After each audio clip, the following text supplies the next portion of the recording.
할렐루야, 반갑습니다.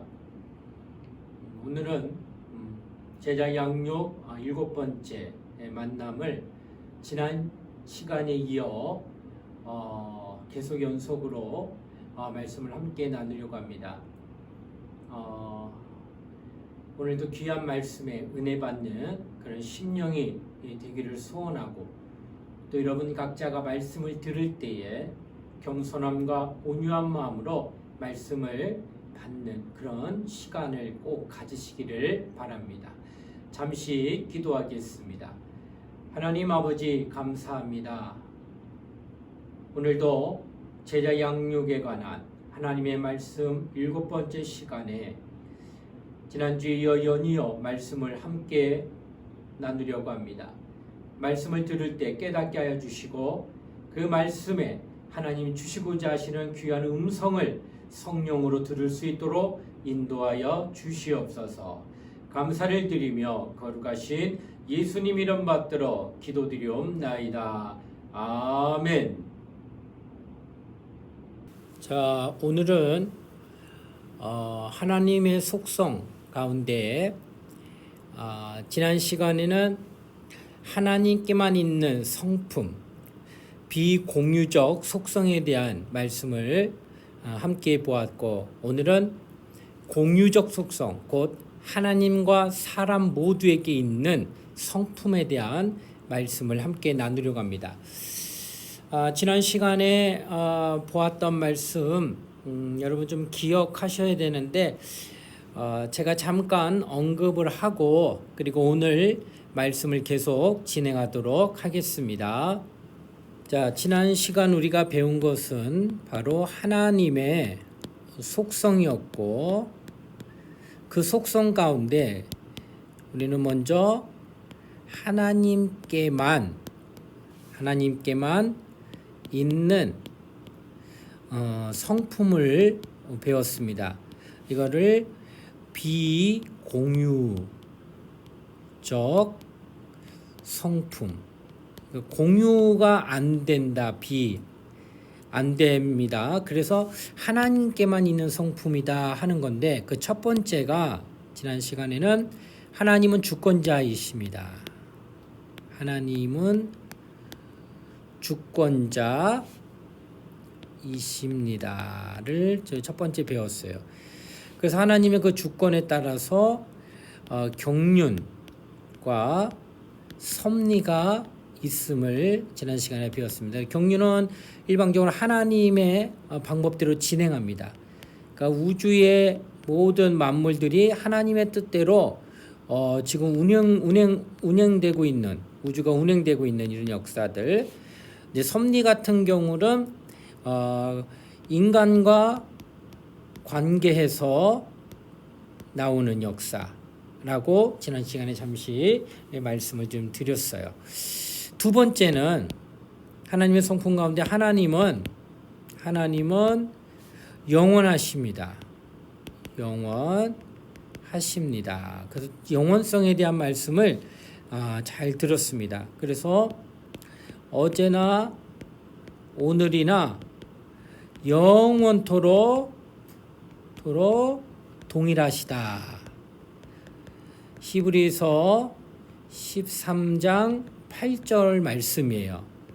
영원토록 동일하시기 때문에 오늘날 우리도 동일한 체험이 가능하게 됐다는 사실을 증거하는 겁니다. 그래서 지난주는 이렇게 영원하신 하나님에 대하여, 또 이제 보시면 이제 세 번째는 진지하신 하나님, 하나님의 진지 아니라 전지하신 하나님. 하나님은 전지하십니다. 이거 배웠습니다. 전지하신다. 이것은 모든 것을 아시는 분, 이런 뜻이에요. 모든 것을.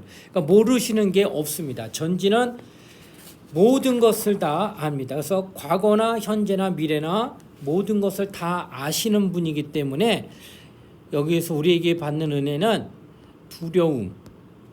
두려움이 없게 되고, 두 번째는 속일 수가 없어요. 하나님을 읽고 모든 걸 아시기 때문에. 그래서 지난주 배운 게 이와 같은 말씀이었습니다. 자, 좀 지우고. 자, 그러면 이제 또 저희가 6가지 성품을 지난 시간에 배웠어요. 지금 3가지 잠깐 말씀드렸고요. 그 다음에 6가지 가운데 이제 4번째는 무엇이었냐면은, 4번째는 하나님은 모든 곳에 계십니다. 하나님은 모든 곳에 계십니다. 이거를 표현하기를 하나님은 모든 곳에 계시기 때문에 무소부재라고 표현합니다. 무소부재. 아니 계신 곳이 없다라고 하는 것입니다. 그렇기 때문에 어떤 걸 느끼냐, 저희는 불안하지 않는다. 그러니까 어디든 다 계셔요. 우리가 있는 곳. 내가 어디 좀 홀로 있는 자리에도 계시고, 어느 거리에 있고 어디에들 가도 다 거기에 하나님이 나와 함께 하시기 때문에 불안하지 않는다라는 것을 말씀을 드렸고, 또 5번째는 하나님은 전능하십니다. 하나님은 전능하십니다. 그렇기 때문에 여러분의 기도가 대체적으로 불가능한 것을 구하는 것은 바로 이런 전능하심을 믿고 있기 때문에 그래요. 그리고 그 믿음대로 역사가 나타납니다. 만약 전능하지 아니한다면 기도도 불가능하고 역사 또한 불가능할 것입니다. 그러나 전능하시기 때문에 모든 것이 가능했다라고 하는 것을 말씀을 드렸습니다. 그리고 마지막으로 지난 시간에 배웠던 것은 하나님은 불변하시다, 이런 것을 배웠어요. 그래서 마지막 6번째는 하나님은 변치 않으십니다. 하나님은 변치 않으십니다. 이렇게 표현했어요. 그래서 그는 반드시 약속을 지키십니다. 약속을 반드시 지키십니다. 그래서 아들을 죽기까지 내놓으시면서까지 하나님께서 반드시 그 말씀하심을 지켰다라는 사실을 우리가 성경을 통하여 배웠습니다. 이상 6가지 성품을 우리가 잘 알고 있으면 우리 신앙생활의 방향과 노선이 굉장히 뚜렷해지고 그릇되지 아니하고 올바른 방향으로 진행할 수 있다라는 사실이에요. 그래서 우리는 하나님에 대하여 알아요. 호세아서가 그래서 여호와를 알자, 힘써 여호와를 알자, 곧 하나님을 알아야 된다라고 하는 것을 강조했던 까닭도 그 까닭이었습니다. 그래서 지난 시간까지 하나님의 속성 가운데에서 하나님께만 있는 비공유적 성품에 대한 이야기를 배웠습니다. 이제는 이제 하나님과 사람 모두에게 있는 그 성품에 대하여 함께 또 말씀을 나누도록 하겠습니다. 자, 보시면 하나님과 사람 모두에게 있는 성품, 그래서 그걸 공유할 수 있다 해서 공유적 성품으로 부를 것입니다. 자, 이러한 성품은 하나님께 속한 것이며 하나님과 인간관계에서 발견할 수 있다고 하는 것입니다. 그 첫 번째가 인자. 하나님은 사랑이십니다. 그분은 사랑하는 대상에게 어떤 장단점이 있는지 상관없이 아낌없이 사랑을 베푸십니다. 대상에게. 그분은 예수님을 세상에 보내시어 우리 대신 우리의 죄를 위하여 죽게 하심으로 우리에 대한 그분의 사랑을 나타내셨습니다. 로마서 8장 9절에 보시게 되면 그와 같은 말씀이 증거되고 있다라는 것입니다. 로마서 8장 9절에 그와 같은 말씀이 나타나 있음을 알 수가 있다라고 하는 것입니다. 자,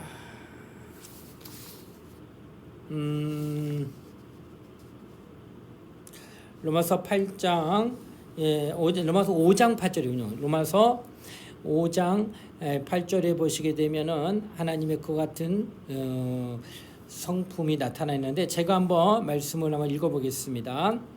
우리가 아직 죄인 되었을 때에 그리스도께서 우리를 위하여 죽으심으로 하나님께서 우리에 대한 자기의 사랑을 확증하셨느니라. 아멘. 하나님은 눈에 보이지 않으나 우리로 사랑하심에 대한 것을 나타내 주시는데 그것은 독자 예수 그리스도를 이 땅에 보내셔서 우리를 위하여 죽게 하심으로 말미암아 하나님은 우리를 사랑하였다라고 하는 증표를 보여주셨다라고 하는 사실입니다. 이처럼 하나님은 우리에게 이와 같은 사랑을 베푸시는 분임을 말씀하고 있다는 거예요. 자, 하나님의 사랑은 어떻게 나타났습니까? 요한복음 3장 16절입니다. 요한복음 3장 16절 한번 찾아보실까요? 요한복음 3장 16절입니다. 네. 요한복음 3장 16절 제가 한번 읽어보겠습니다. 하나님이 세상을 이처럼 사랑하사 독생자를 주셨으니 이는 그를 믿는 자마다 멸망하지 않고 영생을 얻게 하려 하심이라. 아멘. 자, 어떻게 나타났느냐? 하나님의 사랑이 독생자를 주심으로 나타났습니다.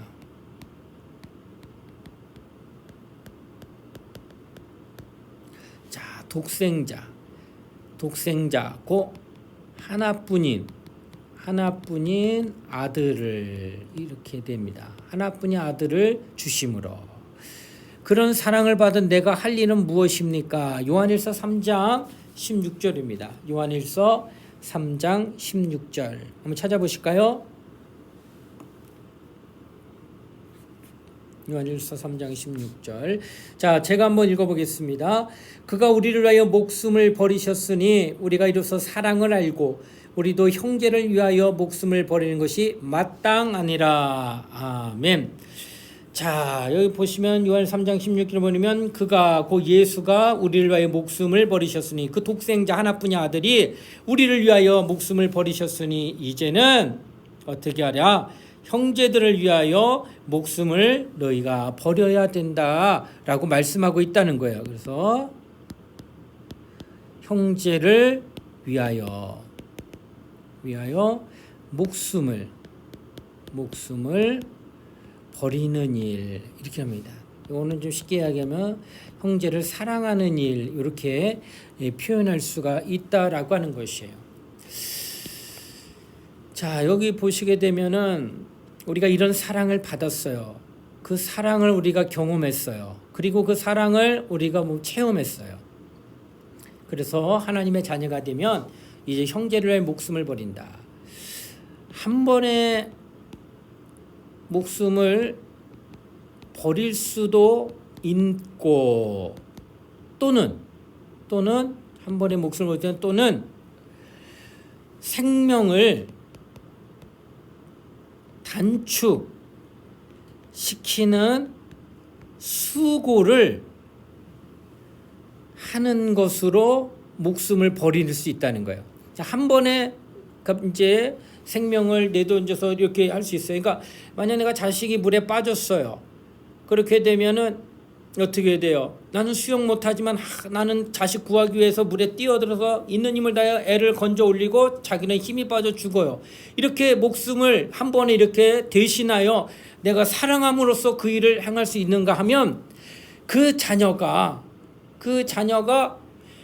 평생 사랑하는 가운데 뒤에서 보이지 않게 그를 위해서 수고와 애씀과 애끓는 마음, 애타는 마음을 가지고 그 일을 감당하는 것이었어요.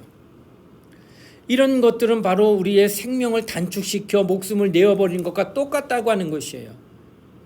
바로 이와 같이 우리는 이제 내가 할 일은 정말로 내가 받은 사랑에 대하여 그 사랑을 이제 갚는 일을 하는 거예요. 그것이 교회입니다. 그래서 교회는 내가 받은 그 사랑을 아직도 그 사랑을 모르는 그를 향하여서 그 사랑을 알게 하고 그 사랑을 받게 하는 일에 내가 단번에 생명을 줄 수 있는 그런 순교하는 그런 선교사들이나 그런 일도 있겠지만은 내 생명과 같은 것들을 내려놓는 거예요. 그것이 물질일 수도 있고요. 그것이 시간일 수도 있고요. 그것이 나의 재능일 수 있고요. 그것이 나의 어떤 아끼는 것들을 내려놓을 수 있다고 하는 거예요. 이렇게 내려놓으면서 사랑을 하는 것, 이것이 바로 우리가 하나님의 사랑을 받음으로 인하여서 우리가 해야 할 마땅한 일이다라고 하는 것을 성경은 말씀하고 있다는 거예요. 그래서 받은 은혜가 있고 받은 사랑이 있으면 그것을 또한 나눌 수 있는 그 은혜와 사랑이 우리에게 반드시 주어진다는 사실, 우리가 이것을 알아야 된다라고 하는 것이에요. 자, 계속해서 말씀 보겠습니다. 자, 두 번째는 성실입니다. 하나님은 언제나 진실하십니다. 인간은 끊임없이 진리를 추구합니다. 인간이 찾는 거짓 없는 진리는 하나님에게서 찾을 수 있습니다. 하나님에게는 거짓이 없습니다. 디도서 1장 2절에 나와 있는데 제가 한번 말씀을 읽어보겠습니다. 디도서 1장 2절, 영생의 소망을 위함이라. 이 영생은 거짓이 없으신 하나님이 영원전부터 약속하신 것인데, 하나님에게는 거짓이 없다고 말씀하고 있다는 거예요. 또 하나님의 백성인 우리가 모든 영역에서 거짓 없이 진실하게 살려면 어떻게 해야 됩니까? 빌립보서 2장 15절 한번 찾아보시겠습니다. 빌립보서 2장 15절. 빌립보서 2장 15절 다 찾으셨을까요? 네, 그러면 제가 한번 말씀을 읽어보도록 하겠습니다. 빌립보서 2장 15절입니다. 이는 너희가 흠이 없고 순전하여 어그러지고 거스르는 세대 가운데에서 하나님의 흠없는 자녀로 세상에서 그들 가운데 빛들로 나타내며. 아멘. 자, 어떻게 표현하고 있냐? 어떻게 하면 되느냐? 흠이 없고 순전해야 된다라는 겁니다. 흠이 없고 순전해야 한다, 이렇게 되는 거예요. 자, 이것은 무엇을 말할까요? 흠이라고 하는 게 뭘까요? 약점입니다. 약점 잡히면 안 되고, 순전하다고 하는 국어사전을 보게 되면 순수하고 완전함을 뜻합니다.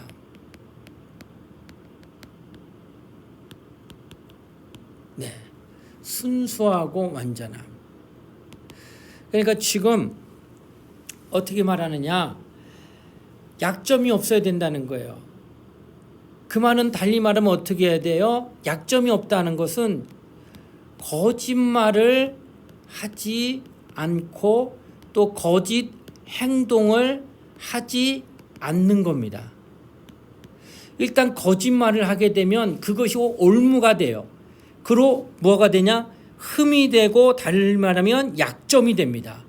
이것을 누가 사용하느냐? 마귀가 사용한다는 거예요.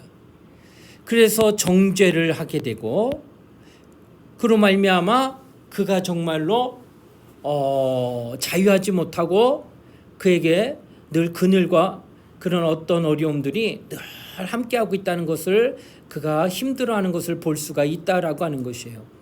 그러므로 이겨낼 수 있는 방법은 거짓을 하지 않는 거예요.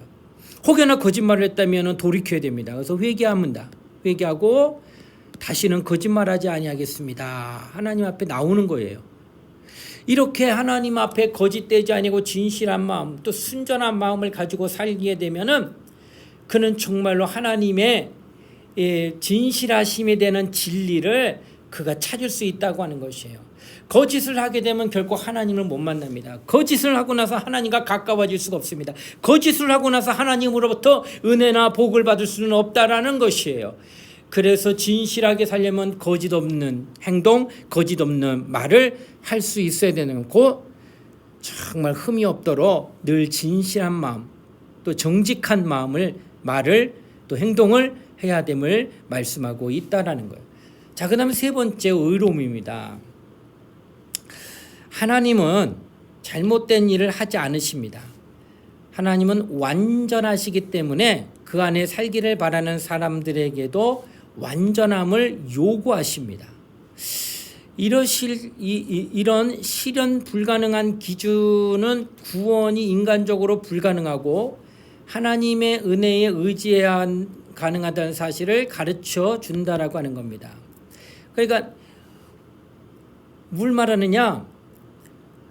완전할 수 있냐? 인간은 도저히 불완전한 거지 완전을 할 수가 없는 겁니다. 완전했다면 자신이 구원을 이룰 수가 있겠죠. 그러나 완전할 수가 없는데 완전하라 하심은 사람으로는 할 수 없으나 하나님으로는 완전하게 할 수 있다 하여서 하나님의 은혜를 의지하지 않으면은 그것은 완전해질 수 없다는 거예요. 그래서 우리는 하나님의 은혜만을 정말 사모해야 합니다. 은혜를 정말 사모할 수 있어야 됨을 말씀하고 있다라는 거예요. 그래서 여러분과 내가 하나님 앞에 정말 완전해질 수 있는 것은 하나님의 은혜를 받아야만 된다는 거예요. 그러니까 내 능력으로, 내 의로움으로, 내 경건함으로, 또 내 어떤 남보다 또 좋은 성품으로, 착함으로, 또 남을 위하여 구제함으로 인하여 그것으로 내가 완전해질 수 없고 하나님이 베푸신 은혜로 말미암아 내가 의롭다 칭함을 받아 완전한 자가 되어야 됨을 성경은 지금 말씀하고 있다라고 하는 거예요. 자, 여기서 이제 좀 부연 설명을 하도록 하겠습니다. 여러분, 완전함, 이 완전함이라고 하는 단어, 또 성경에는 이 완전함과 또 다른 단어가 있어요. 온전함이라는 게 있습니다. 온전함. 예. 완전함과 온전함. 뭐가 틀릴까요? 예, 부연 설명을 잠깐 하도록 하겠습니다.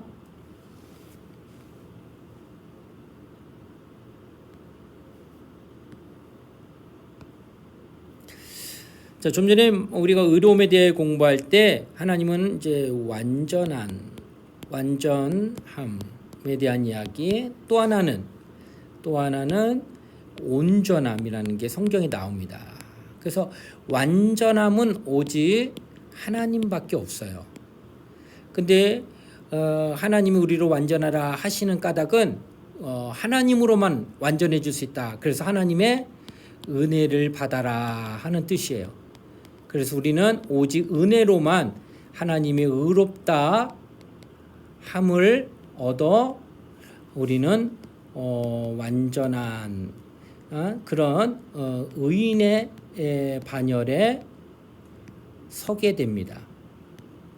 또 성경에는 온전함이라고 해서 온전함을 가져라 하는 말이 있어요. 이 뭘 말할까? 자, 이 온전함에 대한 것은 바로 목적하신 바대로 있는 겁니다. 하나님이 우리를 지으셨을 때 그 목적하신 대로 있는 모습이에요. 여러분, 우리가 이제 하나님이 천지 창조 가운데 이제 개를 만들었어요. 자, 사람이 이제 대문 앞에 서가지고 이리 오너라 하고 부르면 종이 나와가지고 문을 열어주든지 뉘시오라고 대답을 할 건데, 어느 집에 갔더니 이리 오너라 했더니 개가 문 앞에 와가지고 뉘시오 하고 말을 한다고 하면 이 개는 미친 개든지 아니면 이거는 이 개는 좀 이게 불완전한 개예요. 불완전한 개. 이게 뭘 말하냐면은 개는 개로서의 목적한 대로 지음 받았을 때 뭘 해야 돼요? 사람이 오거나 보면은 멍멍하며 짖어야 돼요. 그러니까 개로서의 온전함은 뭐예요? 멍멍하며 짖는 개로서의 온전함이 바로 이거예요. 근데 이 온전함이 아니라 개가 이리 오시오, 이리 오너라 하니까 개가 누구시오 하고 대답을 한다고 하면 이거는 온전한 게 아니에요. 이거는 미친 개든지 이건 불완전한 거란 말이에요. 바로 이와 같이 하나님 우리에게 온전하면 하나님이 우리를 어떻게 해줬다고요? 하나님의 형상대로 지었다는 거예요. 하나님의 형상. 이것이 바로 하나님의 온전함을 이루는 모습으로 지어놓은 거란 말이에요.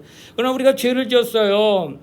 그래서 하나님의 형상대로 살지 못하는 그 모습이 우리에게 있었다는 거예요. 그러나 예수 그리스도로 말미암아 우리가 의롭다함을 얻어 하나님의 의인의 반열에 서서 칭의를 받았어요. 그래서 하나님의 자녀가 됐단 말이에요. 다시 하나님의 형상대로 회복이 됐다는 거예요. 이제는 그 회복한 모습 그대로 살아갈 수 있도록 너의 온전함을 이루라. 성경은 말씀한다는 거예요. 그래서 우리는 하나님 앞에 온전함을 또 완전함 가운데 계속 진행되기 위하여서 우리는 날마다 하나님의 의와 은혜로 나아가야 함을 말씀한다는 거예요. 하나님의 의와 은혜로 나아가야 함을 말씀하고 있다는 거예요.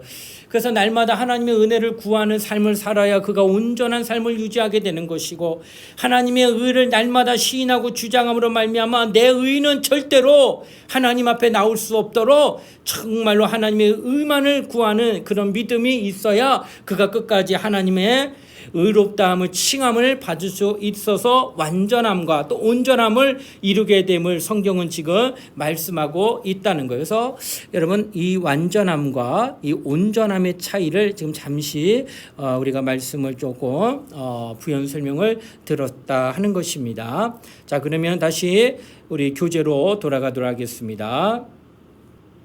자, 네, 보겠습니다.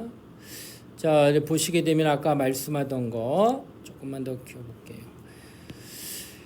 의로움에 대하여 아까 하나님의 은혜에 대한 말씀 드렸습니다. 그리고 완전함에 대한 말씀 드렸고요. 이제 온전함에 대한 이야기도 함께 나눴습니다. 자, 하나님은 의로우십니다. 신명기 32장 4절입니다. 제가 한번 읽어보겠습니다. 신명기 32장 4절.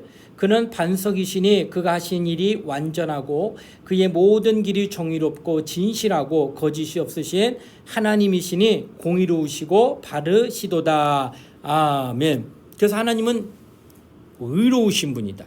또 하나님의 백성인 우리도 하나님처럼 의로워져야 합니다. 마태복음 5장 48절. 자, 마태복음 5장 48절을 한번 보시겠습니다. 예, 제가 한번 읽어보겠습니다. 그러므로 하늘에 계신 너희 아버지의 온전하심과 같이 너희도 온전하라. 이렇게 말합니다. 그래서 하나님의 여기서 말하는 것이 이 온전이란 말이 비로소 나오는 거예요. 여기서 아까 설명했죠. 온전함에 대한 이야기를 말합니다. 그렇게 되기에 우리가 해야 할 일은 과연 무엇이겠는가?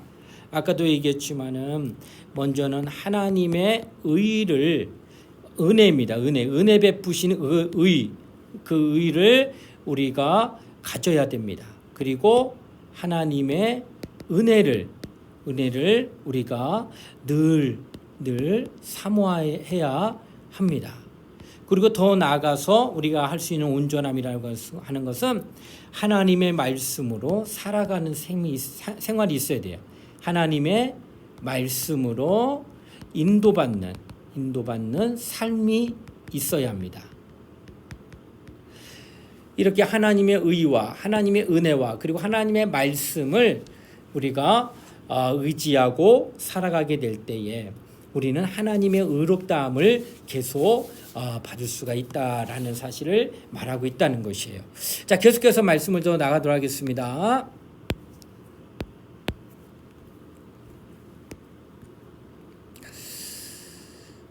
자, 여러분, 지금은 공의입니다. 하나님은 공정하십니다. 하나님의 공명정대함은 심판에서 잘 나타납니다. 하나님은 인간을 아주 공정하게 심판하실 것입니다. 이 말은 어떤 이에게는 돌이켜 회개할 수 있는 위안의 말씀이 되기도 하고 그렇지 않은 사람에게는 경고가 될 것입니다. 이 공정하게 심판하시는 공명정대함으로 나타나는 심판은 어떤 이에게는 위안과 어떤 이에게는 경고로 나타날 수 있다라는 것입니다. 이러한 성품을 잘 이해함으로써 내 삶에서 변화되어야 할 모습에는 어떤 것이 있을까요? 로마서 1장 18절로 19절 말씀 한번 찾아보겠습니다. 로마서 1장 18절로 19절. 네, 로마서 1장 18절로 19절 말씀. 자, 찾으셨을까요? 예, 그러면은 제가 한번 말씀을 읽어보겠습니다. 로마서 1장 18절로 19절입니다. 하나님의 진노가 불의로 진리를 막는 사람들의 모든 경건하지 않음과 불의에 대하여 하늘로부터 나타나나니 이는 하나님을 알만한 것이 그들 속에 보임이라.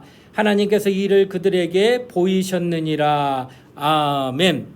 자, 여기 보시게 되면은 하나님께서 이와 같은 공의로운 성품을 드러내실 때 우리가 어떻게 내 삶에 변화해야 될 모습을 볼 수 있겠느냐. 거기 보니까 진리를 막는 사람들,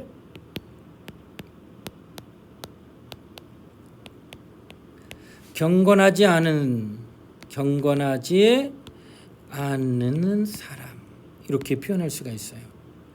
자, 여기 지금 계속 심판에 대하여 하나님의 진노는 임하는데 이는 진리를 막는 사람들에게 또 경건하지만 않는 사람들에게 하늘로부터 이와 같은 진노가 나타난 것을 이제 너희들에게 이제 보이겠다라고 하는 약속을 지금 말씀하고 있다는 것이에요.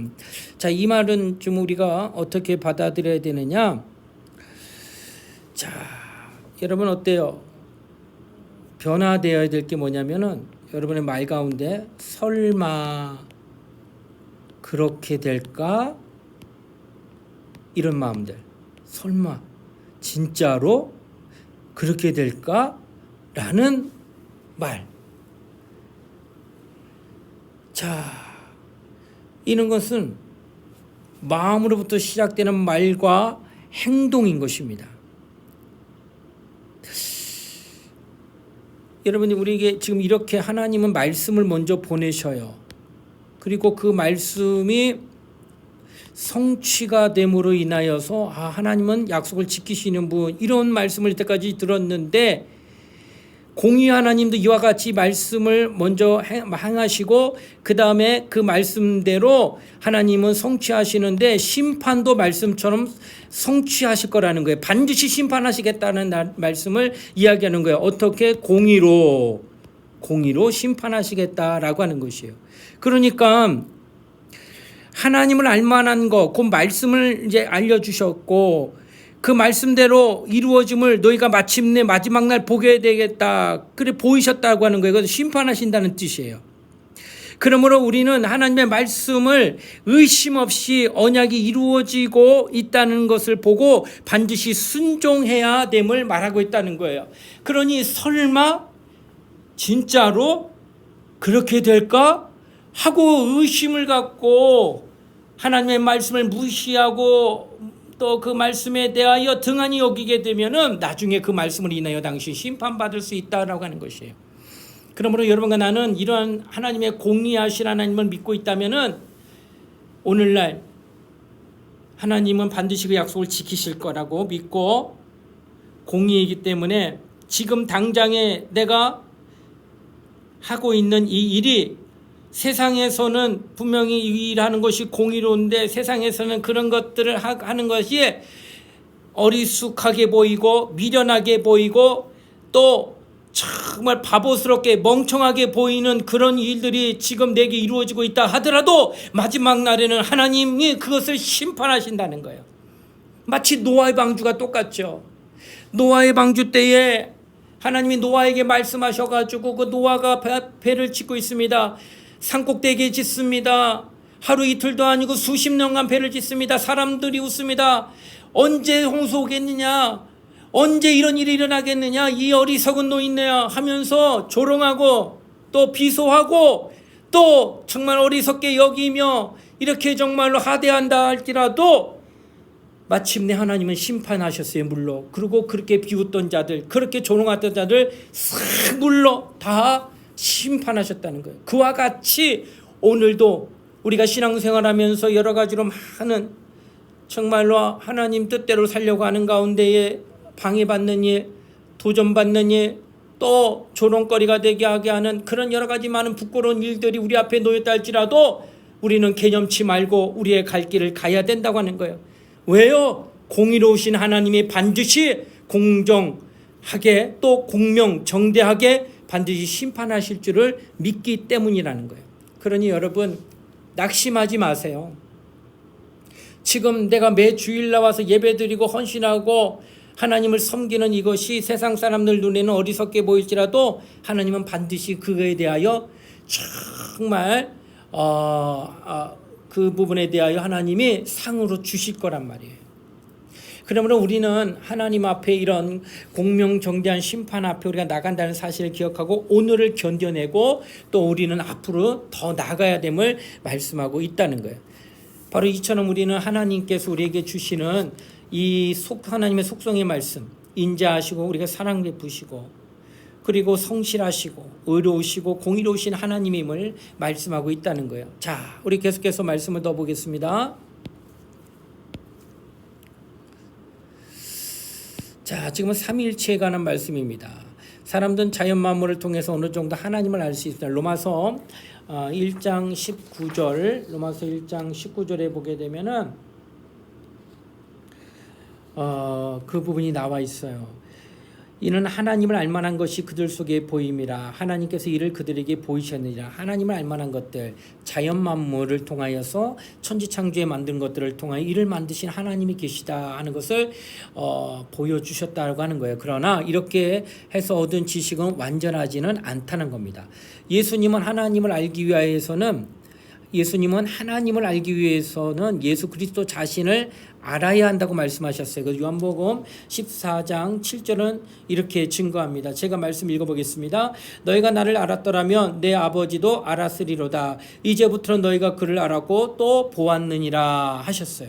그래서 예수 그리스도를 알게 되면은 그의 아버지 하나님 아버지도 알게 되고 또 그를 보았다라고 성경은 이렇게 증거합니다. 그리고 그 예수님을 우리에게 알리시는 분은 누구시더냐? 성령이시다. 요한복음 16장 14절입니다. 제가 한번 읽어보겠습니다. 그가 내 영광을 나타내리니 내 것을 가지고 너희에게 알리시겠습니다. 자, 예수 그리스도가 승천하시고 안 계시게 될 때에 누가? 성령이 이 땅에 오셔가지고 어떻게 하시겠다는 거예요? 내 것을 가지고 너희에게 알리겠습니다. 그래서 예수를 알려주시는 분이 성령이라는 거. 그러므로 하나님을 알기 위해서는 성부, 성자, 성령이 세 분을 알아야 된다. 그래서 삼위일체라는 말을 사용해야 된다라고 하는 것을 말씀하고 있다는 거예요. 그러므로 너희는 모든 족속, 모든 민족을 제자로 삼아 아버지와 아들과 성령의 이름으로 아버지와 아들과 성령의 이름으로 세례를 베풀고 마태복음 28장 19절이라고 하신 명령은 이 세 분이 각각 구별되면서 같은 권위가 있음을 보여주고 있다는 거예요. 그래서 여러분과 내가 이제 삼일체 하나님에 대하여 조금 더 구체적으로 말씀을 하겠습니다. 이 구별이라고 하는 것은 위라고 하는 거예요. 각각 위가 있다라는 것이에요.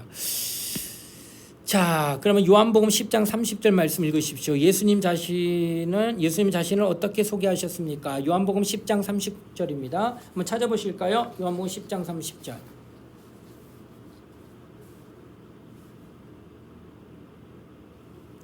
자, 요한복음 10장 30절 말씀을 제가 한번 읽어보겠습니다. 나와 아버지는 하나이니라 하신대.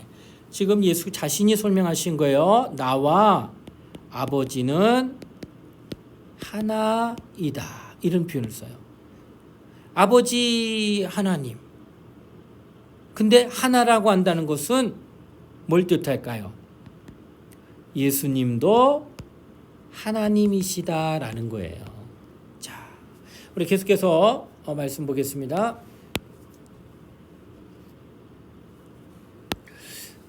자, 여기 아까 얘기했었죠. 예수님도 하나님이시다. 또 그런 예수님의 마가복음 10장 17절 18절에서는 자신과 하나님 아버지를 분명히 구분하셨다는 거예요.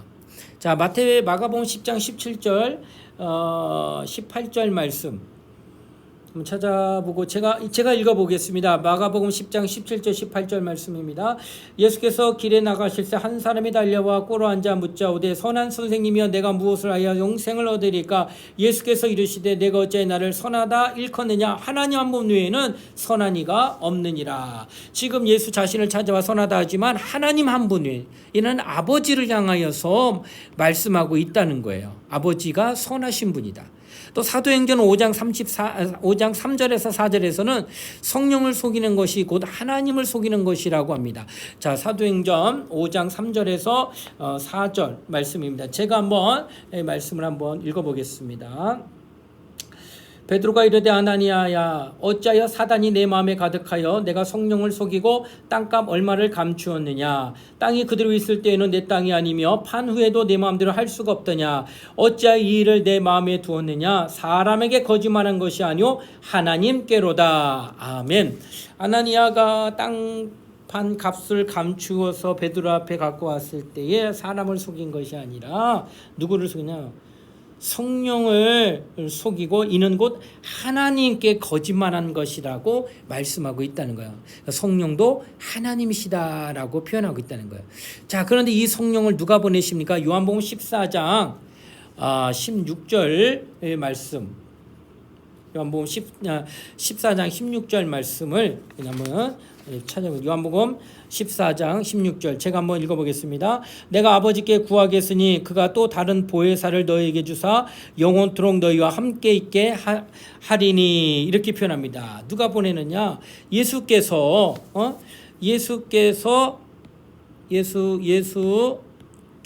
누구에게 구해요? 아버지께 구하면 아버지가 너희에게 주실 것이다 라고 표현하고 있어요. 그러니까 성령은 누가 보냈냐? 예수가 아버지는 그 예수의 말씀을 듣고 아버지 뜻대로 보내시는 거예요. 그래 누가 보내는 거예요? 하나님 아버지와 예수 사이에서 보내심을 받는 분이 누구냐? 성령이시다라고 말하고 있다는 거예요. 자, 성령은 하나님과 같은 위치에서 있으면서 하나님과 구별되고 있다는 것을 계속 강조하고 있습니다. 성령은 다른 말로 무엇이라고 부릅니까? 요한복음 16장 7절입니다. 요한복음 16장 7절. 자, 그러면 제가 16장 7절 말씀을 한번 읽어보겠습니다. 그러나 내가 너희에게 실상을 말하노니 내가 떠나가는 것이 너희에게 유익이라. 내가 떠나가지 아니하면 보혜사가 너희에게로 오시지 아니할 것이요 가면 내가 그를 너희에게로 보내리니. 아멘. 여기 뭐라고 얘기해요? 다른 말로 말하면은 성령을 보혜사, 풀이하면은 변호자 뭐 이런 뜻이 있어요. 보혜사. 성령을 우리 다른 말로 보혜사 이렇게 표현할 수가 있다라고 하는 것이에요. 그래서 지금 마가복음이나 사도행전, 요한복음을 통하여서는 각각 지금 말씀하시는 것이 무엇이냐? 성부와 성자와 성령으로는 하나님이시지만 세 분이 아니에요. 각 위를 가지만 일체로서 유일 하나의 한 분 하나님이시다라는 것이에요. 우리는 삼신론이 아닙니다. 하나님 아버지가 따로따로 아들이 따로 또 성령이 따로따로 개체가 되어 있어가지고 하나님이 세 분이다 이런 뜻이 아니고 한 분이시지만 또 각각 위를 갖고 있대. 아버지로서의 아들로서의 성령으로서의 그런 위를 가지고 계신, 그러니까 구별이 되신다 이런 뜻이지 각각 개체가 나눠져서 세 분 하나님이라는 건 절대 아니라는 거예요. 그러니까 그렇게 되면 삼신론이 돼요. 그럼 유일하신 하나님이 되지 않습니다. 그래서 이 삼일체에 대한 것은 참 결국 쉽지는 않지만 좀 설명을 필요로 하고 있다는 거예요. 계속해서 좀 말씀 더 보겠습니다. 자, 보시면 성령은 자기 영광보다 그리스도의 영광을 나타내시는 것을 보아 성령과 예수는 분명히 구별되고 있다라고 하는 것을 설명했다고 하는 것이에요. 자, 삼위일체 되신 하나님을 받아들일 때 우리는 다른 종교나 철학이 말하는 신들과 우리 하나님을 구별해서 바르게 믿을 수 있어야 된다는 거예요. 여기 잠깐 그림이 나와 있습니다. 지금 약간 삼신론이라고 하는 것은 성부 따로 성자 따로 성령 따로 해서 세 분이다 해서 이렇게 얘기한 것이 아니라는 거예요. 하나님으로서 각각 위를, 성부의 위를, 성자의 위를, 성령의 위를 갖지만 한 분 하나님으로만 된다는 거예요. 그래서 삼위가 있고 다 일체라는 것은 한 분이라는 뜻이에요. 삼이라는 것은 각각의 위가 있다는 거예요. 그러나 한 분이신 하나님 이렇게 해서 우리 하나님을 삼위일체 하나님이라고 이렇게 표현할 수 있다라고 하는 것이에요. 자, 여러분 이게 아주 대단히 중요합니다. 삼위일체 하나님. 그래서 여러분과 내가 각각 위에 대한 얘기를 하려고 그래요. 위에 대한 얘기를. 자, 요 밑에다가 이제 조금 더 부연 설명하도록 하겠습니다. 자, 성부, 성자, 성령 이렇게 해서 우리는 삼위일체 하나님 이렇게 표현할 겁니다.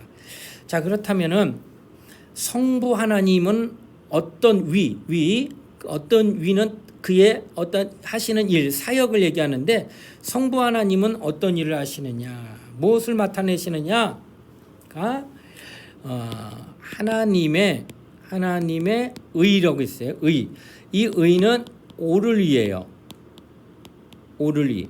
그러니까 하나님만이 완전하시기 때문에 그가 하시는 모든 것이 법이고 그가 하신 모든 것이 공의가 되는 거예요. 그 바로 의를 오를 위.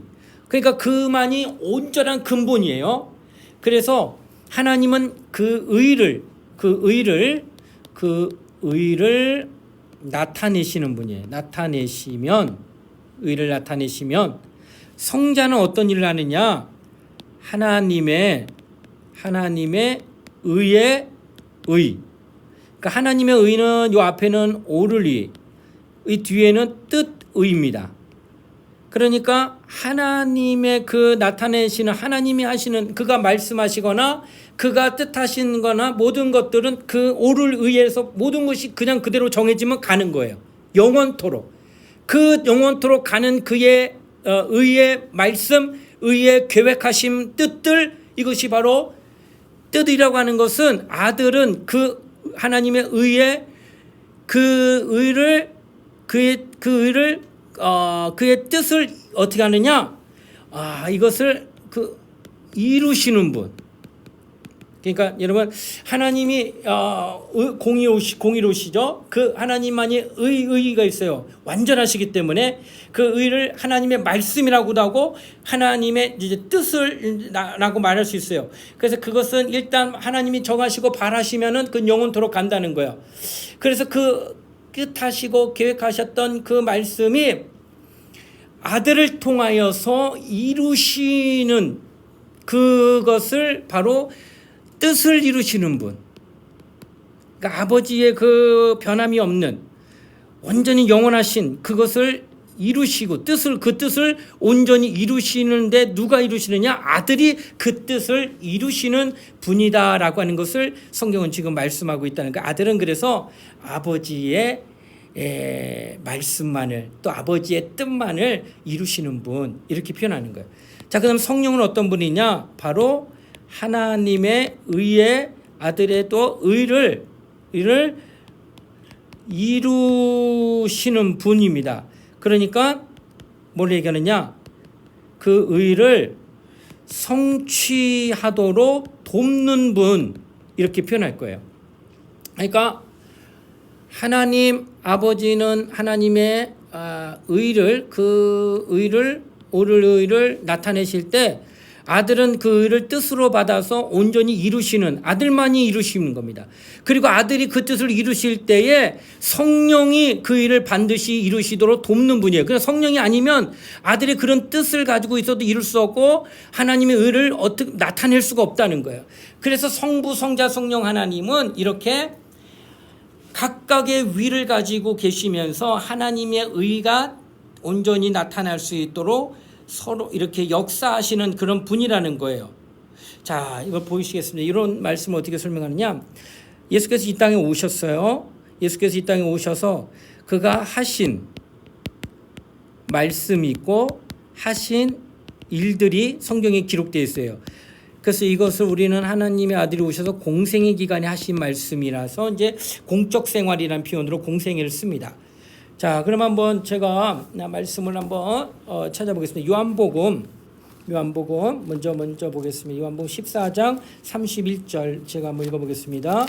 요한복음 14장 31절에 보면 예수께서 이런 말씀을 하셨어요. 31절에 보니까 오직 내가 아버지를 사랑한 것 같이 아버지께서 명하신 대로 행하는 것을 세상에 알게 하려 함이라. 일어나라 여기서 떠나자 하시니. 지금 뭐라 하시냐면은 아버지께서 명하신 대로 행하는 것을 세상에 알게 하려 함이라. 내가 이 땅에 와서 아버지께서 명하신 말씀을 나는 세상으로 알게 하게 하노라. 이렇게 표현했다는 거예요.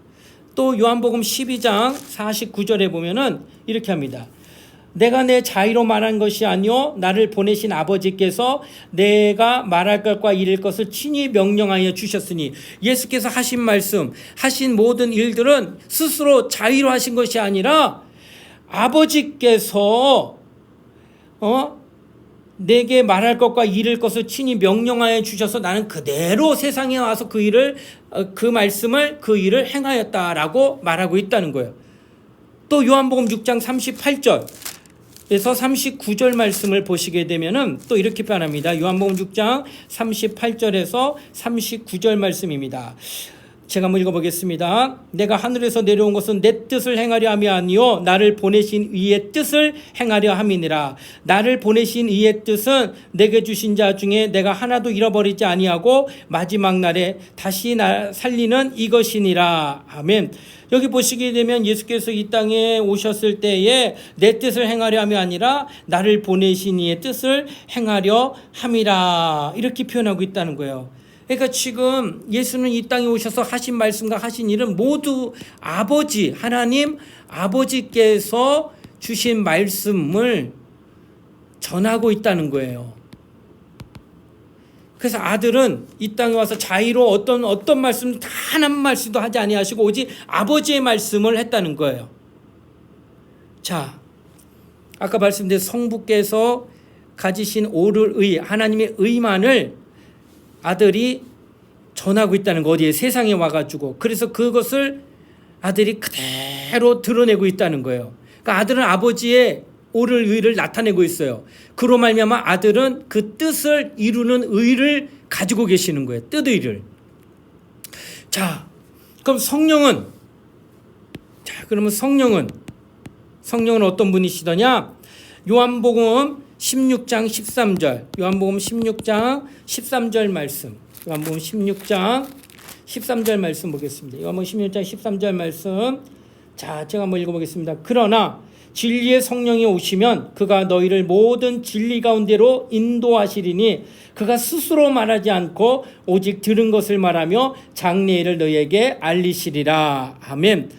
여기도 말씀하시기를 뭐라 하시느냐? 스스로 말하지 않습니다. 성령은 오직 들은 것을 말하면, 언제 들은 거? 예수께서 하신 말씀을 얘기하는 거예요. 예수께서 하신 말씀을.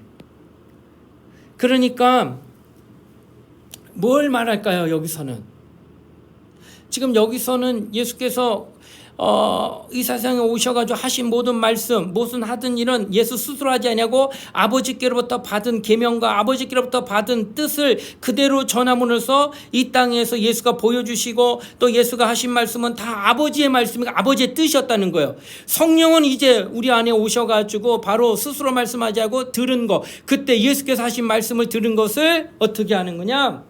들은 것을 예수께서 하시는 것이, 성령께서 하시는 것이 바로 들은 것을 말하게 한다는 거예요. 다른 말하지 않는다는 거예요. 오직 들은 것을, 예수로 말미암아 말씀하신 걸, 전한 것을 들은 것만을 말하시게 하고 생각나게 하시고 또 그것으로 인도받게 하는 것이 누구시더냐? 성령 하나님이시다라고 하는 것을 말씀하고 있다는 거예요. 결국은 뭘 얘기하느냐? 성부의 의, 하나님의 의에 오를 의가 나타날 텐데 그 나타나는 의를 아들이 오셔서 온전히 이루심으로 말미암아 뜰 의를 가지신 거예요. 이 하나님의 의의 의를 또 성령이 오셔가지고 그것을 돕도록 역사하시고 있다는 거예요. 오직 그래서 하나님의 의만이 나타나고 있다는 거예요. 결국은 지금 뭐라 말씀드리냐면은 하나님의 말씀이 이 세상에 아들로 통하여서 성취가 되어 그대로, 그리고 성령이 이것을 이루시고 있다라는 거예요. 결국은 이렇게 성부와 성자와 성령이 삼위일체로서 하나님의 이 의를 드러내고 계시다는 것을 성경은 지금 말하고 있다는 거예요. 그래서 각각의 위가 있지만은 그러나 한 분 하나님이시다라는 것을 성경은 증거하고 있다고 하는 것입니다. 그러니까 하나님이 뜻과 계획을 설계하시면 아들은 그 뜻을 그대로 이루시고 또 그것을 이루도록 돕도록 역사하신 성령의 역사가 있어야지만 온전하게 하나님의 그 의가 나타날 수 있다라고 하는 것이에요. 어느 한 각 위가 없다고 한다면 절대로 이루어지지 없습니다. 그러므로 삼위의 하나님은 일체로서 이와 같은 일들을 세상에 또 나타내 주시고 있다고 하는 사실을 말하고 있다는 거예요. 삼위일체란 말은 결국 쉽지는 않습니다. 그러나 여러분과 내가 좀 겸손한 마음 또 온유한 마음을 가지고 말씀을 받으면은 하나님이 주시는 의를 깨달을 수 있을 거라 여겨집니다.